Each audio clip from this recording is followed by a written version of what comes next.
Hey, what's up guys, and welcome to my channel. Today I want to talk about The Legend of Zelda Breath of the Wild and why I think you need to play it.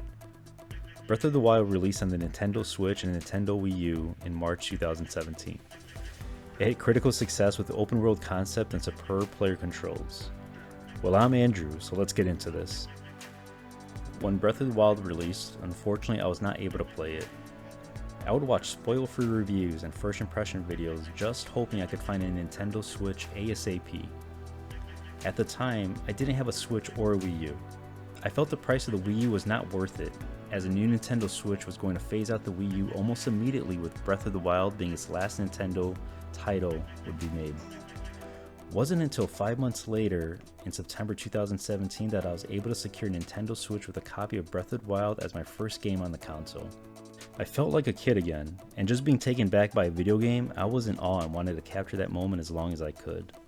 There are not too many video games that do that to me, and Breath of the Wild managed this.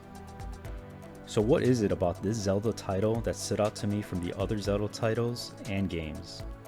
I'm honestly not quite sure, so I want to break this down, what I think it did right, what my experience was through 2.5 playthroughs, because I'm playing my third as I'm writing this review, and why even in 2022 you should play it if you haven't already. I'm not here to tell you that I'm a hardcore fan, because we all have our own definitions, but I grew up with Zelda and I love the traditional formula. You know, advance by clearing dungeons, obtain that item, epic boss battles, rinse and repeat. Actually, when I published one of my games, I followed the same formula. I even paid homage to the first Zelda game by using its dungeon map layout in my sci-fi game. I'm not here to promote my game, but this is just to illustrate that yeah, I am a hardcore fan. I studied Zelda in great detail. So what does this have to do with Breath of the Wild? Has it changed my perspective on what makes a great Zelda game? Well, no it doesn't.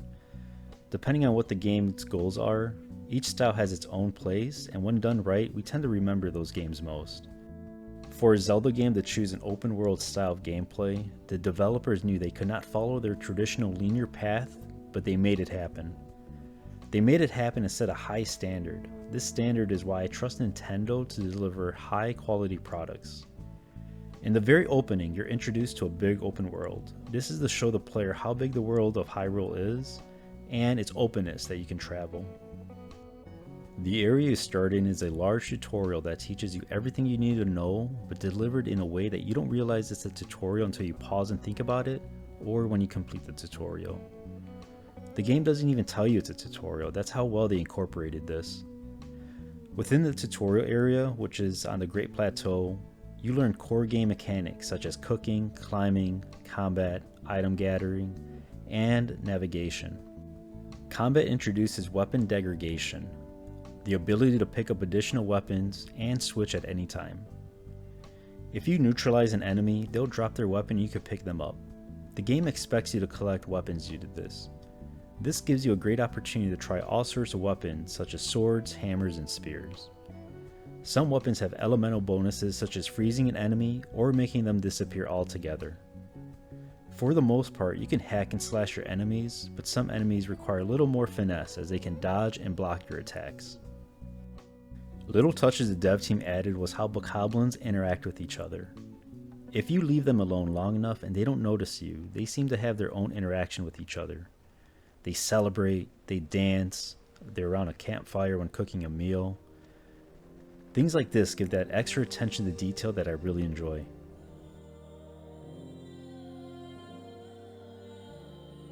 Cooking is a very large part of the experience. Of course, you could forage raw food such as apples and hunt for meat, but the biggest benefit of cooking is making something delicious with boosts. Depending on the ingredients, you can make elixirs that may boost your defense, and same goes for meals. Not only will it replenish your hearts, but it'll give you some sort of boost or bonus. What's nice is you could pause, eat a meal, and reap the benefits. You can't add on to boosts such as attack boosts and defense boosts at the same time, but stamina is a different story. You could have an attack boost and add on to stamina, as stamina is treated differently, and I'll talk about this shortly as it's a large mechanic, but just know cooking is necessary for easier success. If you cooked or made an elixir for something that you really enjoyed because of its benefits, You can review the recipe within the food menu. In previous Zelda titles, you typically went through a handful of different apparel and gear. Breath of the Wild allows you to change gear as long as you have it based on what you like, or the stat bonuses such as armor, how fast you can climb, attack, and many more. If you don't like the color of your apparel, well, you could simply dye it to a different color, assuming you have the ingredients. Weapons and shields have a durability you need to wrap your head around. Basically, don't get too attached to a certain weapon or shield because it will break. There's only one weapon in the game that does not break, but does require you to let it rest out, and that is the Master Sword. Stamina is another aspect of Breath of the Wild core gaming mechanic. If you run, you have a green stamina gauge that, just like hearts, can be upgraded. Stamina is used for running, swimming, climbing, taming wild animals such as horses, paragliding, and charging up your weapon for a very vicious attack. Scaling a mountain and using your paraglider to navigate feels so good. Or even shield surfing. Yes, shield surfing is a thing at the expense of your shield's durability, so it might be wise to keep a shield on hand you don't really care about. Bread and the butter for any Zelda game are the dungeons. I love to explore and to experience what puzzles the developers left for us and in that discovery process. In the base game, not including the DLC, Breath of the Wild has 4 main dungeons known as Divine Beasts. These are all optional but provide new abilities that I recommend completing. These 4 abilities are the Charge Electric Attack that hits enemies within a distance, Automatic Revival, so if you lose all your hearts, you come back alive, a Force Field that absorbs a few hits, and finally the ability to quickly lift yourself into the air to glide. Once used, these abilities go through a charging phase. The number of main dungeons sounds pretty low, and I agree, but you also have 120 shrines which act as mini dungeons.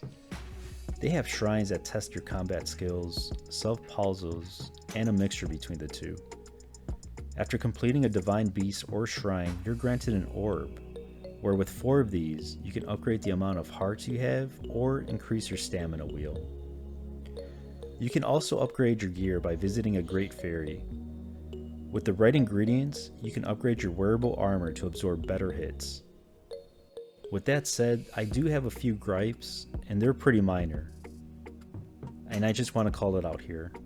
First, it always begins to rain once you start climbing or anywhere that requires terrain to climb. I might be wrong on this, but it happens more than I would think. There's a weather system and it works great, but if you pay attention to your weather guide, sometimes it changes at an instant. I suppose this is realistic because where I live, weather reporters are always wrong. Well, I should say they're mostly wrong. How weapons degrade is another. This is a double-edged blade for me. I like the idea of being forced to have a good variety of weapons on hand, forces you not to get too comfortable and attached with the weapon, but there's no way to upgrade your weapons. It would be nice to make their durability greater, or a better indication of their durability, and this brings me on to stats. Even knowing some statistics are difficult to understand. I came across a YouTuber that goes by the tag of Croton, and sorry if I mispronounced your tag, but he does a fantastic job at explaining the intricacies of Breath of the Wild, such as breaking down how enemies in the world level up, the stats behind cooking, and how all that works. His bread and butter is Breath of the Wild, so I would recommend to check him out. I never spoken to him or anyone really in the YouTube creator world, but I personally enjoyed his channel. The Legend of Zelda Breath of the Wild is a beautiful game. I highly recommend the game as a must-have in your Nintendo Switch collection. I didn't cover story because I want to do that later on, but more so on the gaming mechanics, and I feel like I only touched the tip of the iceberg as I'm going through my script. There's just so much content. I did a video to showcase what 100 plus hours of gameplay looks like, and I'll leave it in the description below, but I'm on my 3rd playthrough. I also didn't talk about DLC, but if you decided you wanted more Breath of the Wild content, DLC can be added during your current playthrough. No need to start all over. I hope you enjoyed the video. I'm Andrew, and I'll catch you at the next video.